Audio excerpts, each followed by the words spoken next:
विदुतानी, एक होती गिंगाणी, एक होती बोबडी. तिघीच्या 3 तर लग्न जमाना. एवढी स्थळ पाहिली बापानं, कोणताच मुलगा यांना पास करणार. बांधकाड अशी झाली, शेवटचं स्थळ पाहिलं एकाच घरात 3 जणी जावा. 3 भावाला ये लेकरांना बाजूला ठेवा, उचला त्यांना तिथून. बसा बाळांनो, खाली बसा.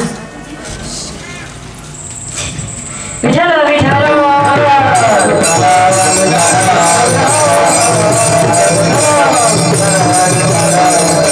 त्यांची अडचण काही नाही, अडचण एकच आहे, सगळे त्यांच्याकडे बघत. आम्ही किती वेळचं सांगा, आमचं कोणी ऐकत खुशाल नाही म्हणतात तुम्ही. विठ्ठल विठ्ठल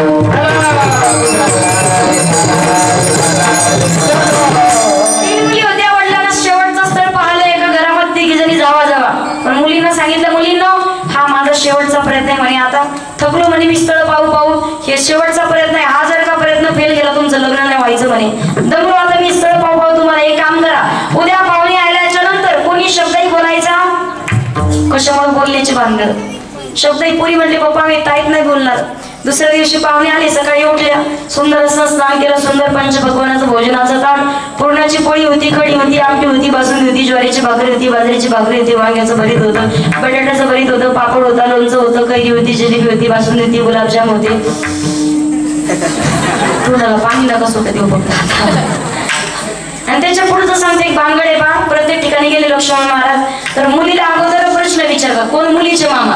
मुलीचे मामा प्रश्न विचारतात. मग ज्या वेळेला एका मुलीला प्रश्न विचारला, म्हणे रामायण कथा वगैरे ऐकली का? म्हणे हो रामायण ऐकते म्हणे मी, भागवत कथा ऐकली, देवी भागवत ऐकले म्हणे, शिव महापुराण ऐकले म्हणे, हरिपाठ करते रोज, हनुमान चालीसा म्हणते, गुरुचरित्राचं पारायण करते म्हणे, ज्ञानेश्वरीचं पारायण करते. त्या मामाने विचारलं कधी महाभारत वाचलंय का? ती म्हणे महाभारत कधी वाचलं नाही, पण लग्न होऊन सासरी आले तेवढं चालू करायचं. महाभारत आहे ना, प्रत्येक घराघरात महाभारत आहे. मला सांगायचंय काय, जसे मामा होते, जेवणाची वेळ झाली, मामा म्हणतात सकाळपासून आले एकही मुलगी बोल ना. कारण जेवढे प्रश्न विचारा पुरीला, पुरींचा बाप सांगायचं उत्तर, पोरगी एकही बोल ना. मामा म्हणे काही करून पुरींना जेवण होईपर्यंत बोलतं करायचं. सुंदर जिरा मोऱ्याची कोडीपत्त्याची कोथिंबीरीची फोडणी दिलेली कढीची वाटी. कढी कळती ना? कढी खाल्ली का कधी? कढी असा पदार्थ आहे पहा, कढी खाणारा शहराचा असू द्या किंवा खेड्यातला, कढीमध्ये 5 बोटं बुडून कढीचा फुरका मारल्याशिवाय कढीची चव कळत. उद्या कढी करा, फुरका मारा, मग माझी आठवण का तुमच्या लक्षात येईल. मामाने असे 5 बोटं बुडवले, असा फुरका मारला. मामा म्हणतात वा काय कढी झाली, अशी कढी मी कधीच खाल्ली नव्हती. काय काय घातलं असेल या कढीला, कोणी केली असेल ही कढी, जिनं कढी केली स्तुती ऐकली, कढीचं पातेलं उचलून पडत सुटली. बाई बाई बाई बाई काय मग तुम्हाला तकलपतून दामधूम झाले, त्यात देव दातलं मिव दातलं, देव का तुम्हाला पली पली, वाल का कली, घ्या ना कली देव का कली. मामाचे डोळे पांढरे झाले पहा. तेवढ्या दुसरी आली, ती कशी शांत बसली का, तिनेचं बोलणं पालन, ती कशी करते, कशाला बोलली. एवढं बोललं तिने अर्धा तास घातला, मामाच्या नरड्यात घास बसला. पण या दोघींचं बोलणं पालन. तिसरी आली, तिला राहावंच नाही. ती काय म्हणती, काय केलं तुम्ही, काय केलं तुम्ही, जमनेनं मन जमनेनं कळलं का नाही. जेच पाहुणे ताटावरचे उठून पळाले, त्यांनी अजून हलदडे दहीवडीचं तोंड नाही पाहिलं. विठ्ठल विठ्ठल सांगायचं का तुम्हाला, लग्न होईपर्यंत बापाला टेन्शन राहतं, लग्न झाल्यावर नवऱ्याला टेन्शन. मागावं पण काय मागावी मात्र कळायला पाहिजे. मुलगी पाहिजे संत जनाबाई सारखी, ज्या मुलीसाठी जगाच्या मालकानं देखील बाईचं रूप धारण केलं.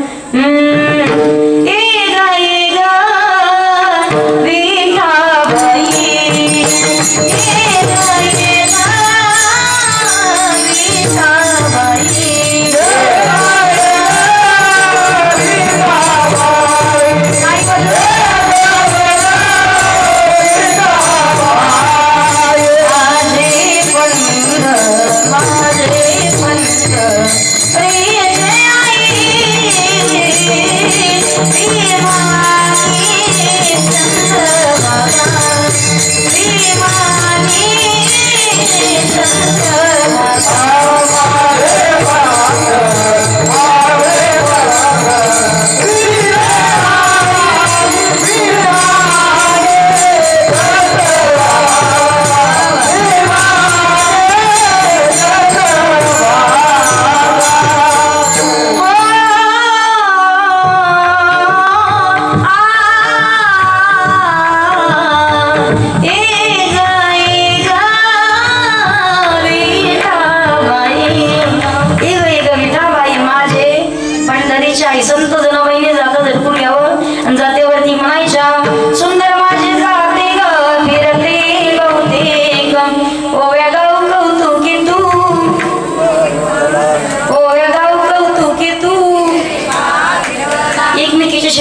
शपथ जोरात म्हणा.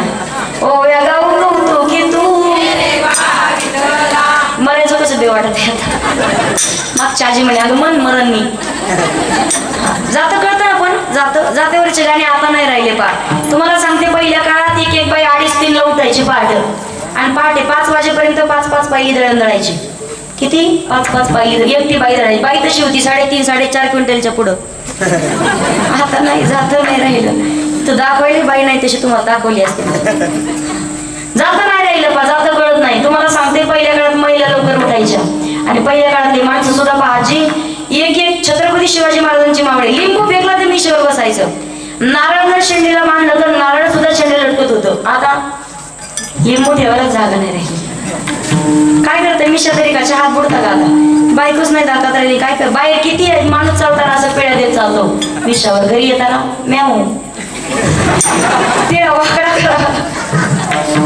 जे आहे ते सांगते तुम्हाला, किती वाघ असू द्या पण घरी गेल्यावर वाघ दुर्गा वाघावर बसलेली असते. काय ऐकत नाही. छत्रपती शिवाजी महाराजांचे मावळे एक मावळा 5 पाचून खायचा. 5 पोळ्याचा 1 पाचूंदा 5 25 पोळ्या एका टायमाला खायचं. मावळे तशी दिप्पाड होती. आता दिवसभर एक चपाती खातं.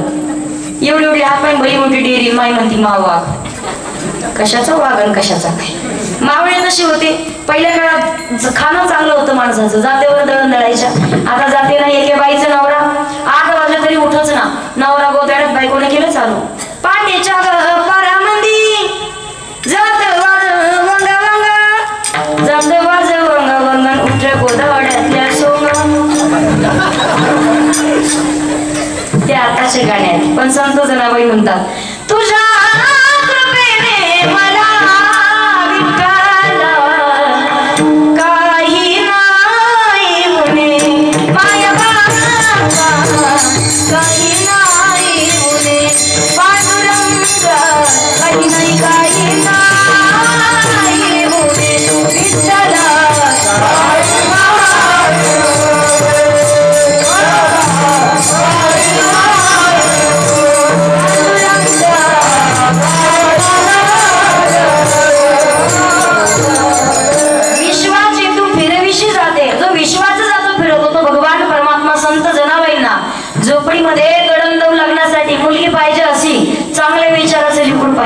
चांगल्या विचाराची मुलगी, चांगल्या विचाराचा मुलगा. मी सांगू तुम्हाला, देवाकडे मागावं पण काय मागावं नक्कीच मागितलं पाहिजे, पण कधी मागावं हेही माणसाला कळायला पाहिजे.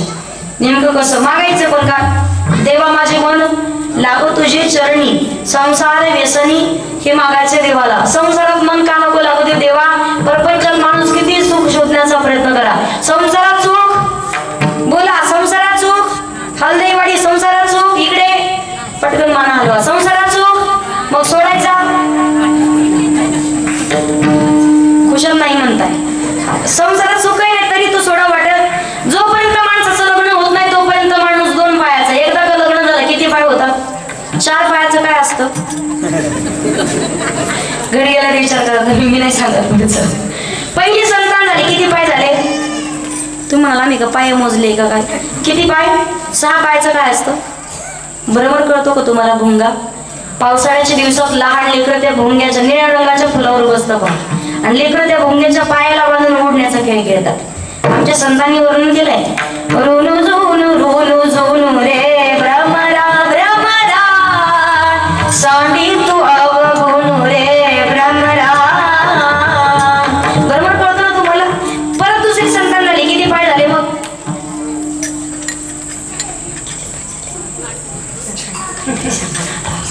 किती पाय झाले.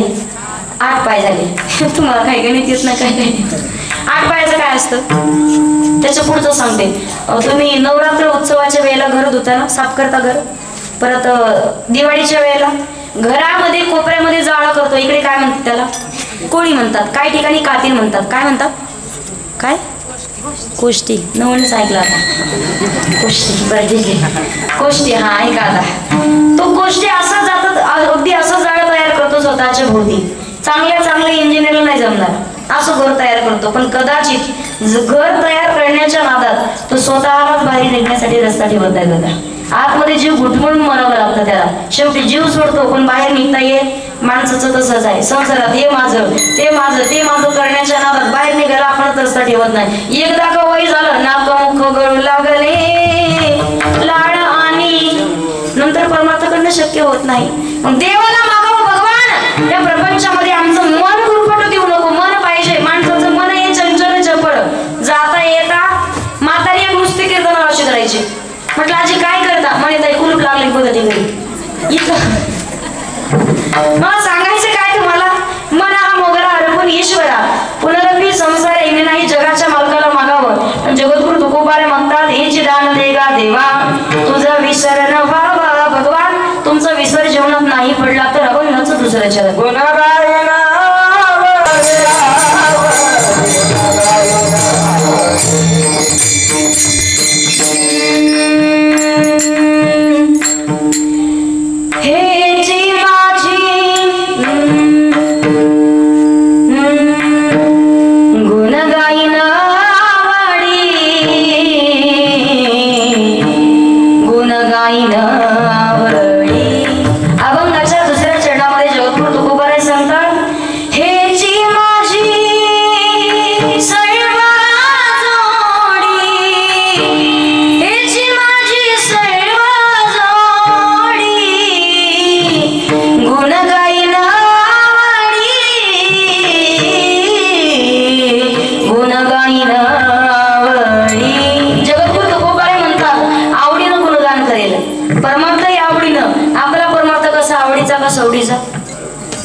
सवडीनं करता का आवडीनं? खरं खरं बोला. हा शपथ आहे तुम्हाला. आवडीनं करता खरं खरं आवडीनं मनातून. रोज आले कीर्तनाला तुम्ही रोज येता का? बरं उद्या या काल्याच्या कीर्तनाला बघता. आवडीनं परमार्थ ज्या दिवशी करायला भगवान परमात्माची प्राप्ती झाल्याशिवाय नक्कीच राहत नाही. जीवनामध्ये आवडीनं भगवंताचं नामचिंतन करावं लागेल. कारण संत सांगतात आवडीने व्हावे हरिनाम घेसी तुझी चिंता त्याची सर्वांकी व्हा. गातो आवडीने गोड तुझे नाम तूच माझा राम तूच घनश्याम. गातो आवडीने नामचिंतन करायचंय. बरं भजन करावं का? लोक कोणतंच काम फायद्याशिवाय कधी करत? फायदा आहे ना कोणता? आता याच्या चिंतने निरसेल संकट तर आलं दुर्घट. नामचिंतन करायचं. तुम्हाला ताई जंगलात जायची गरज नाही. ठाईचं वैसोनी करायचं चित्त आवडी अनंत आळ बाबा किंवा उठता बैसता हरी बोला भांडता कांडता आणि त्याच्या पुढे खरं खरं सांगा मला महिला मंडळ 4-5 जणी जर तुम्ही दिवसभर काम करायला सोबत आहेत तुम्हाला किती जणी आजपर्यंत हरिपाठ भजन काकडा करतात? सोबत असल्यावर 5 जणी कामाला हरिपाठ भजन काकडा किती जणींनी केलाय? बोटवर करा. कसे की विकट पाहते कोणीच नाही सापडणार. तुम्हाला सांगते काम करायला जर सोबत असल्यावर तुम्ही हरिपाठ काकडा नाही सोबत आपल्याला एकमेकीला म्हणणार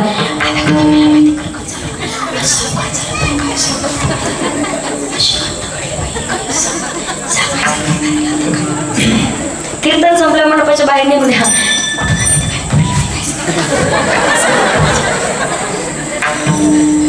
खरं बोलतात की नाही? असं मला सांगायचं कोणतंही काम करा पण तोंडाचं काही काम आहे. कामामध्ये काम काही म्हणा राम राम किंवा काळ वेळ नाम काळ वेळ नाम उच्चारिता नाही. काळ वेळ नाम काळ वेळ नाम उच्चारिता नाही.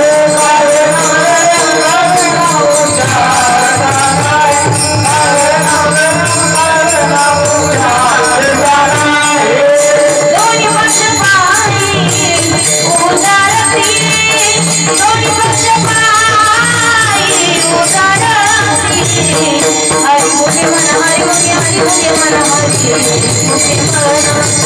मन हरी मुखे मन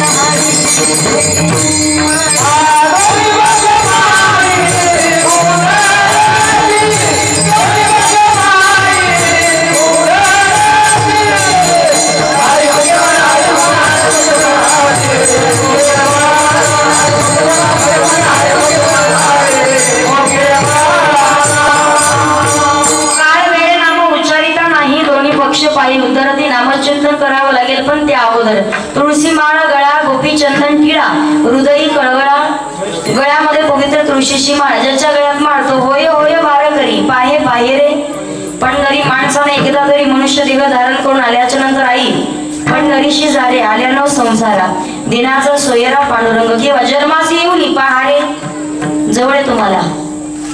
किती वेळ गेलात पंढरपूरला तुम्ही? मग दरबारला किती जण गेलेत? फक्त बोटवर करा. जेवढे पण मला दर्शन होतं पाहिजे. इकडच्या भागात आले माझं डायरेक्ट दर्शन होतं. आमचे दादा करून देतात मला, आमचे बापराव दादा 60-70 किलोमीटर अंतरावरती येतात दर्शन करून देण्यासाठी. किती गर्दी असू दे पण माझं दर्शन तरी आम्ही बारी लागून कधी कधी येतो दर्शन. मला सांगायचंय काय किती जण गेले पंढरपूरला? बोटवर करा फक्त. सगळे पुरुष मंडळ तुमच्यात सुद्धा. खोटा करायचा नाही. तुम्हाला वाटत जायला काय माहिती, मला नसेल माहिती पण त्याला माहिती कोण आलंय. बाकीच्याने कीर्तन संपल्या बस आमच्या गाडीत घेऊन जाते तुम्हाला. नसेल तुमच्याच्याने जाणं होतं. मला सांगायचं काय एकदा तरी पंढरपूरची वारी माणसानं करावी. एकदा तरी दर्शनासाठी. नाही तुम्हाला काशी रामेश्वरम द्वारिका मथुरा बालाजी नाही जाणं झालं कुठं पण एकदा तरी पंढरपूरला म्हणून चला हो पंढरी जाऊ. सगळ्यांनी टाळी वाजवायची जरा.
लोकांचं बोलणं हा स्वभाव आहे. चांगल्या मार्गाने जात असो तर लोकांनी बोललं तरी चालेल. जगद्गुरु तुकोबाने म्हणतात जो माणूस स्वतःच्या जीवनात काहीतरी करत असतो ना निंदा करणारे भेटत असतात. पण माणसाने ठरवून घ्यायचं ज्या दिवशी आपल्याबद्दल निंदा करणारे जन्माला आले आपल्याला भेटले समजावं आपला रस्ता बरोबर आहे, आपण योग्य मार्गाने चाललोय का. म्हणून तर तुकोबाने प्रमाण दिलंय निंदकाचे घर असावे जेल्या कुठे पाहिजे शेजारी. गल्लीतही नाही आणि गावातही नाही, शेजारी पाहिजे. जो माणूस जीवनात काहीतरी करतो लोक त्याला नाव ठेवतात बरोबर. जे काहीच करत नाही लेकर बाळाच्या जेव्हा बसून खातं त्याला नाव कोण ठेवणार आहे. पण माणसानं राहावं जीवनामध्ये सक्सेस व्हायचं असेल कितीही निंदा करू द्या फक्त हत्तीसारखं चालत राहायचं. कुठे त्याच्या पुढचा विठ्ठल विठ्ठल